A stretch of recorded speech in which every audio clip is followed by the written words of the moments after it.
de esta mañana.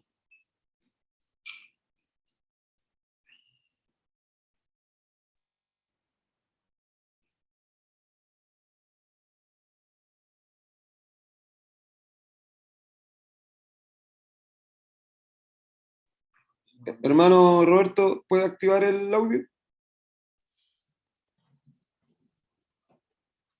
Ahí sí. Bien, doy gracias a Dios por este primer día de la semana que podemos reunirnos para adorar su nombre, y agradezco también la oportunidad que cada uno tenemos de poder estar conectados y vernos, cierto, las caras, y en algunos casos oír nuestras voces, ya que podemos adorar a Dios juntos y podemos eh, estar cumpliendo con lo que Dios quiere de nosotros, que cada primer día de la semana nos...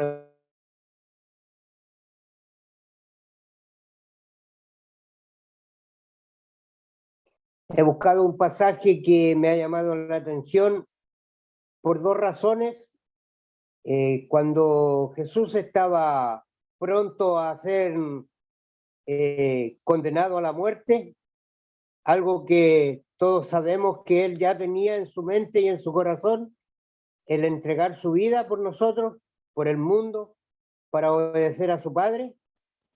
Y hay unos acontecimientos que suceden días antes de que él estuviera ya dispuesto a ir a la muerte. Y me gustaría mencionar el pasaje en el cual quiero enfocarme esta mañana, que se encuentra en el Evangelio según San Juan, versículo 24. En este pasaje, en este versículo específico, Jesús está anunciando algo que es preciso que ocurra en todas circunstancias, tanto en el ser humano, como en las plantas, como en las flores, como en todas las cosas. Es necesario que ocurra algo. Y Jesús va a mencionar en este pasaje, el que he citado, capítulo 12 de San Juan, versículo 24, en donde Jesús dice: de cierto os digo, que si el grano de trigo no cae en la tierra y muere, queda solo. Pero si muere, lleva mucho fruto. Este versículo está mostrándonos, cierto, que el grano de trigo, podemos tomar la figura del grano de trigo, que si usted conserva un grano de trigo puede estar muchos años puesto en algún lugar, en un frasco, en una bolsa, sobre una madera, en donde usted lo quiera dejar, el trigo va a permanecer ahí solo. Ese grano de trigo va a permanecer solo. ¿De qué forma tiene que morir el grano para que pueda llevar fruto?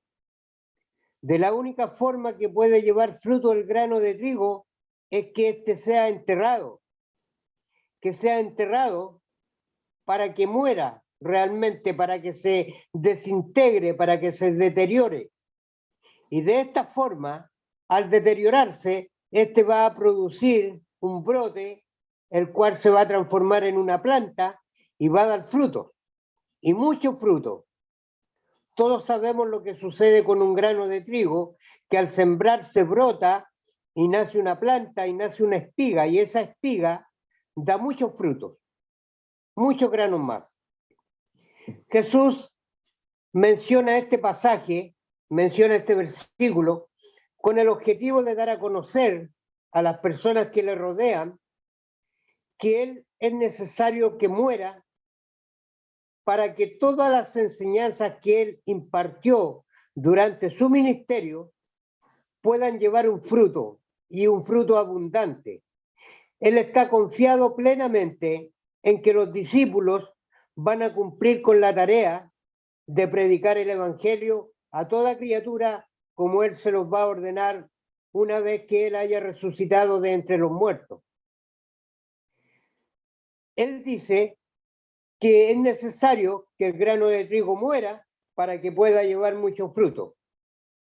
Y es necesario que Cristo muera para que las enseñanzas de Dios que Él vino a transmitir al mundo puedan crecer y pueda el reino de Dios crecer y pueda transformarse en un pueblo santo y victorioso para encontrarse con el Padre Celestial, el creador de todas las cosas, el dador de la vida.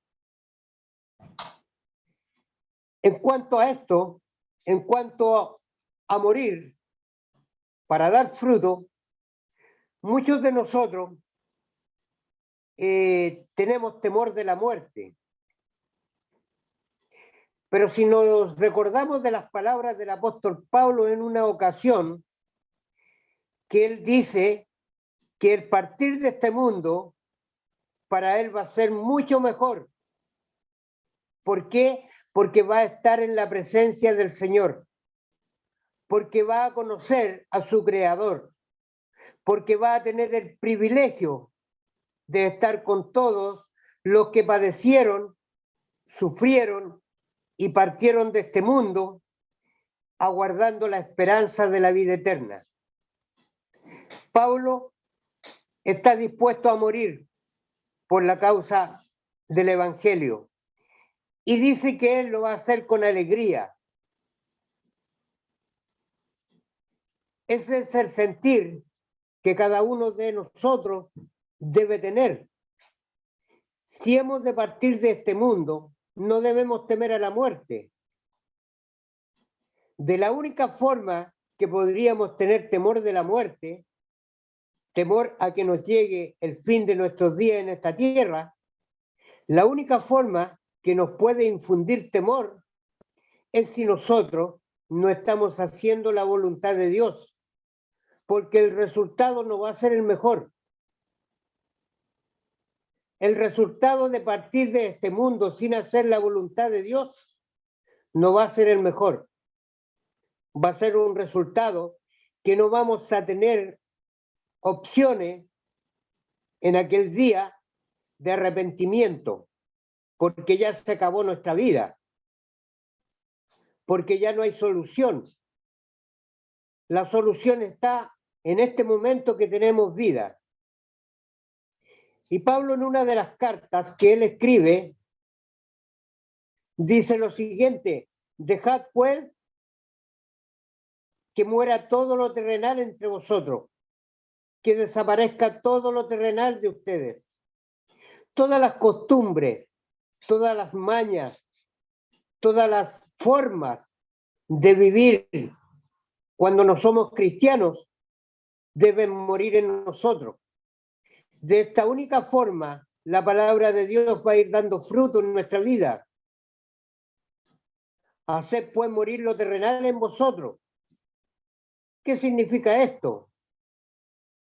Despojarse de todas las cosas que pueden atormentar nuestro crecimiento espiritual. Y no es algo fácil. No es algo fácil. Pero sí es necesario que cada uno de nosotros tome decisiones. Así como muchas veces nos disponemos a amar, también tenemos que disponernos a hacer cosas que entorpezcan nuestro crecimiento. Entonces, Jesús está próximo a la muerte y está hablando de esto, pero lo habla también con alegría, porque va a recuperar de nuevo la gloria que tenía antes de que el mundo fuese. Va a estar nuevamente con su Padre. Va a estar nuevamente con el Creador, con aquel que fue desde el principio, juntamente con él, cuando fundó y creó todas las cosas que nosotros podemos ver o conocer. Cristo ha sido eterno y sigue siendo eterno. Está desde antes de la fundación del mundo y él está feliz porque parte nuevamente donde su Padre, obedeciendo. Dice el pasaje, desde el versículo 20 en adelante, que lo vamos a leer, capítulo 12, verso 20, que había ciertos griegos entre los que habían subido a adorar a la fiesta. Se estaba celebrando la fiesta de la Pascua, de los panes sin levadura, la fiesta que aprovecha Jesús para instituir también la cena del Señor en esa fiesta. Y dice que había ciertos griegos los que habían subido a adorar. Y estos pues se acercaron a Felipe, que era de Bethsaida, de Galilea, y le rogaron diciendo: Señor, quisiéramos ver a Jesús. Y Felipe fue y se lo dijo a Andrés. Entonces Andrés y Felipe se lo dijeron a Jesús. La respuesta de Jesús es esta. Jesús le respondió diciendo: ha llegado la hora para que el Hijo del Hombre sea glorificado. De cierto os digo que si el grano de trigo no cae en la tierra y muere, queda solo, pero si muere lleva mucho fruto. El que ama su vida, la perderá. Y el que aborrece su vida en este mundo para vida eterna, la guardará. ¿Qué significa este dicho de Jesús? El que ama su vida, la perderá. Si bien es cierto, antes de conocer la verdad, antes de conocer el Evangelio, nosotros vivíamos de una manera conforme a las costumbres que teníamos y a las cosas que nos gustaba disfrutar. Hay muchas cosas y muchas costumbres que teníamos antes de ser cristianos, las cuales nos agradaban y vivíamos aparentemente felices o bien nos sentíamos cómodos. Pero el que ama ese tipo de vida, al decidirse seguir a Jesús, dice Jesús que la perderá. ¿Por qué la perderá? Porque tendrá que renunciar a esa forma de vida. Y el que aborrece su vida, es decir, el que hace lo que Pablo dijo en una ocasión, Pablo dijo que todo lo que él sabía, que toda la sabiduría que él tenía, que todo el conocimiento que él tenía, que todas las cosas que a él lo hacían ser una persona distinguida por lo que él era, dice que todo él lo estimó por basura, lo estimaba en nada, lo estimaba como basura, con el fin de ganar a Cristo. Y fíjense que Pablo no era muy poca cosa. Él era judío, él era de padre griego, él tenía conocimiento de la escritura, él era un hombre sabio, un hombre culto, un hombre que tenía estudios, un hombre que tenía poder, un hombre que tenía muchas cualidades que cualquier persona de este mundo le gustaría tener. Pero él lo estima por basura con el fin de ganar a Cristo. ¿Qué cosas valiosas teníamos nosotros en nuestra antigua vida? ¿O qué era lo que podríamos rescatar de nuestra vana manera de vivir? Si meditamos en esto, no hay nada que tengamos que dejar de lo antiguo que podamos lamentarnos. Al contrario, cuando nos recordamos de cosas del pasado de nuestras vidas, muchas veces nos sentimos avergonzados de ello. Y Jesús dice: el que ama su vida, la perderá, y el que aborrece su vida en este mundo, para vida eterna, la guardará. Si alguno me sirve, y aquí vienen las condiciones, si alguno me sirve, sígame. Sígame. Y donde yo estuviere, allí también estará mi servidor. Es decir, hay una garantía, hay una bendición, hay un beneficio muy grande de servir a Cristo. Si alguno me sirve, sígame. Al servirle también hay que seguirle. Y Cristo mismo dice que si conocéis estas cosas, bienaventurados seréis si las hiciereis. Y al hacer lo que Jesús hizo, al enseñar lo que Él enseñó, al practicar lo que Él practicó, estamos siguiendo a Cristo. Y el servidor, y donde yo estuviere, allí también estará mi servidor. Es decir, si Jesús tiene el privilegio de estar a la diestra del Padre, dése cuenta el privilegio que tendremos nosotros de seguir a Jesús. ¿En dónde estaremos en el día postrero? Tendremos ese privilegio. Si alguno me sirviere, fíjense el resultado. Mi Padre le honrará. Dios se sentirá agradecido porque alguien obedeció a las enseñanzas de su Hijo, porque alguien siguió las pisadas del Maestro, porque alguien siguió las enseñanzas de Jesús, que no eran de él, sino que eran de su Padre, eran de nuestro Creador, eran de nuestro Dios. Pero llega el momento, después de decir esto, Jesús dice, ahora está turbada mi alma. ¿Y qué diré? Padre, sálvame de esta hora. Mas para esto he llegado a esta hora.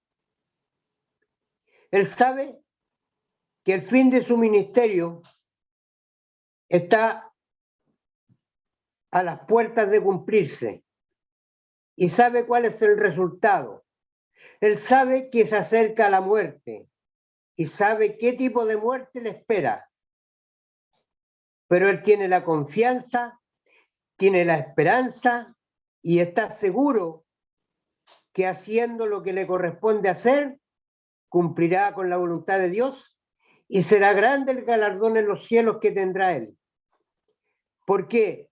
Porque después de preguntarse, al estar su alma turbada, dice, ¿qué diré? Padre, sálvame.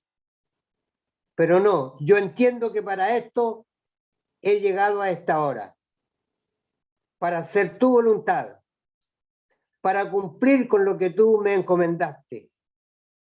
Y le dice, versículo 28, Padre, glorifica tu nombre.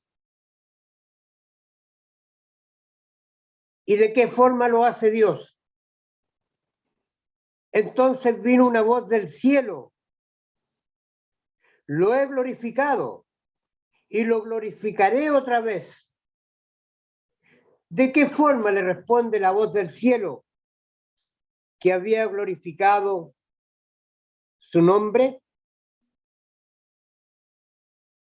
Lo había glorificado, el Padre había glorificado su nombre de la forma en que Él se manifestó al mundo,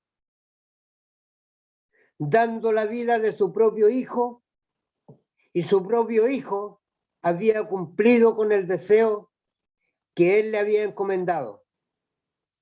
Pero dice, y lo glorificaré otra vez. ¿De qué forma le iba a glorificar? Cuando resucitara a Jesucristo de entre los muertos. Nuevamente iba a ser glorificado el Padre. Y dice el versículo 29, y la multitud que estaba allí había oído la voz. Decía que había sido un trueno. Otros decían que un ángel les había hablado. Pero Jesús le responde, no ha venido esta voz por causa mía, sino por causa de ustedes, Por causa de ellos, por causa de los que rodeaban a Jesús, había venido la voz.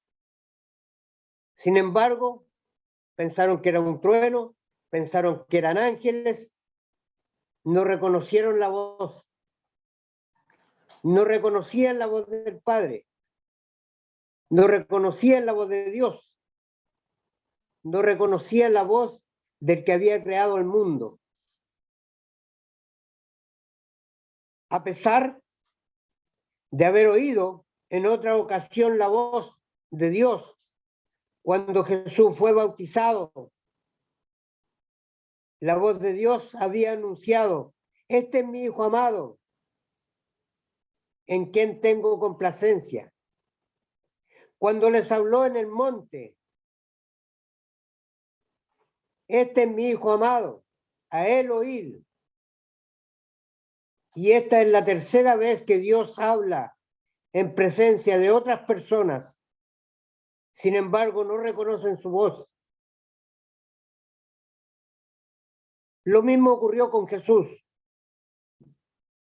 Los discípulos hablaron, preguntando: Señor, muéstranos al Padre.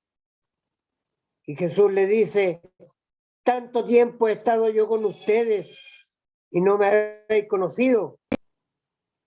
Tanto tiempo que he estado junto a ustedes y no la habéis conocido. Es necesario que nosotros no seamos como ellos. Cada vez que nos acercamos a la palabra, cada vez que tomamos las escrituras, estamos escuchando la voz de Dios. El Espíritu Santo de Dios instruyó a las personas que escribieron para dejar entre nuestros ojos estas palabras, que es la palabra de Dios. Y muchas veces seguimos aferrados a las cosas terrenales, a las cosas de esta vida, que nos hacen perder el objetivo principal, que es mirar allá arriba, en donde está Cristo sentado a la diestra de Dios, y en donde tenemos puesta nuestra esperanza, en donde tenemos puesta nuestra fe de llegar algún día a la presencia del Padre y ser recibidos, ser aceptados por Él, y que se nos abra una amplia puerta allá en los cielos para estar con Él. Respondió Jesús a las personas: no ha venido esta voz por causa mía, sino por causa de vosotros. Ahora es el juicio de este mundo. Ahora es el juicio, porque el príncipe de este mundo será echado fuera. Llega la hora en que el diablo es derrotado, porque Jesús no cayó en el juego de él, porque Jesús en ningún momento aceptó las tentaciones que el mundo le ofreció, las tentaciones que Satanás puso delante de sus ojos para tentarle, para hacerlo caer. Llega el juicio del príncipe de este mundo, porque Jesús será crucificado para cumplir la voluntad de su Padre. Y yo, dice, si fuere levantado de la tierra, a todos atraeré a mí mismo. Y decía esto dando a entender de qué muerte iba a morir. Él dice que va a morir, pero dice que va a resucitar.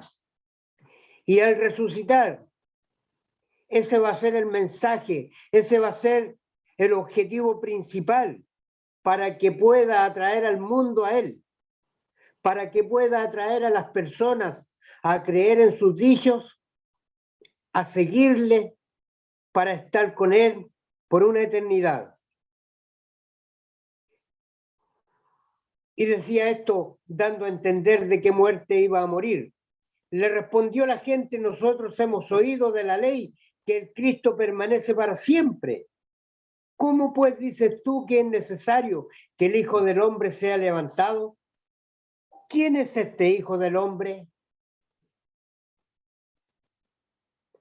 A pesar de hablar con claridad, a pesar de darles a entender todo lo que había ocurrido en el ministerio de Cristo, todo lo que había hecho, las señales, los milagros, los prodigios, las palabras, cómo las profecías se cumplían a través de los dichos de Él, aún no entienden que era necesario que el Hijo del Hombre fuera levantado.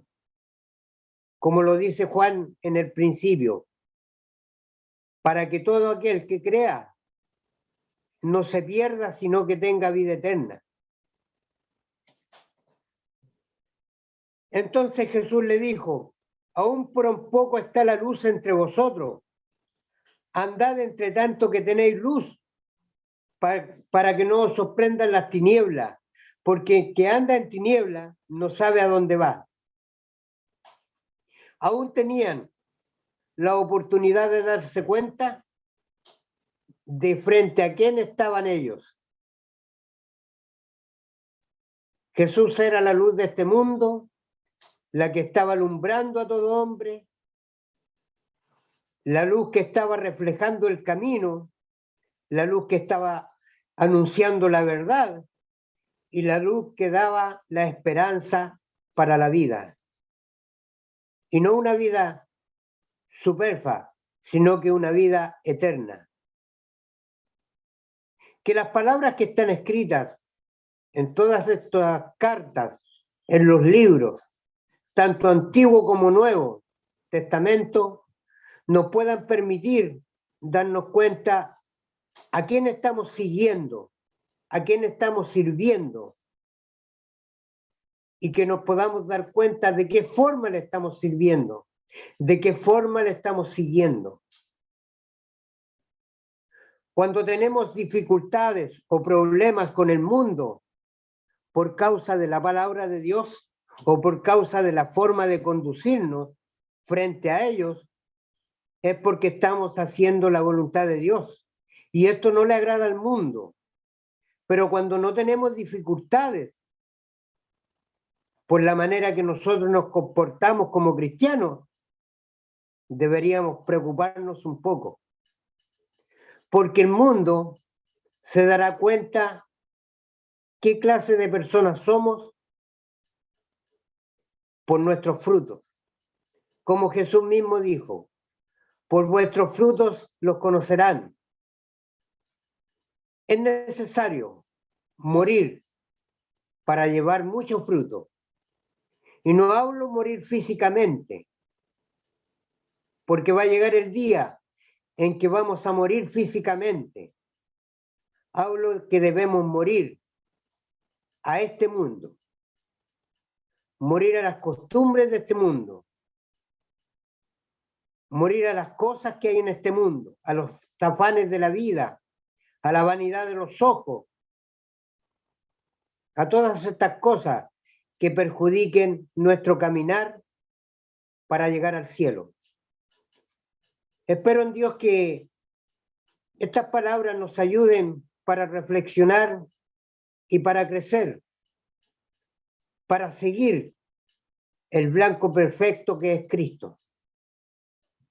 Que Dios nos bendiga, Dios nos proteja de las adversidades de esta vida y nos haga fuerte para enfrentarlas. Hay muchos hermanos que en este día tienen tristeza en su corazón, tienen angustia en su corazón, porque han perdido un ser querido, porque tienen personas cercanas a ellos que están enfermas. Tenemos hermanos que están sufriendo y nos sentimos tal vez angustiados, acongojados, pero debemos estar conscientes de que Jesús vivió momentos mucho más difíciles que esto. Pasó por cosas mucho más duras, por momentos más duros que esto, pero logró alcanzar el beneficio de sentarse a la diestra de nuestro Padre. Así que, hermanos, les animo a ser fuertes, a confiar en Dios, a creerle a Dios y también a obedecerle a Dios. Porque las palabras que Jesús ha hablado, no las ha hablado por su propia cuenta, sino porque el Padre se las dio para que las hablase. Dios les bendiga, hermanos. Muchas gracias.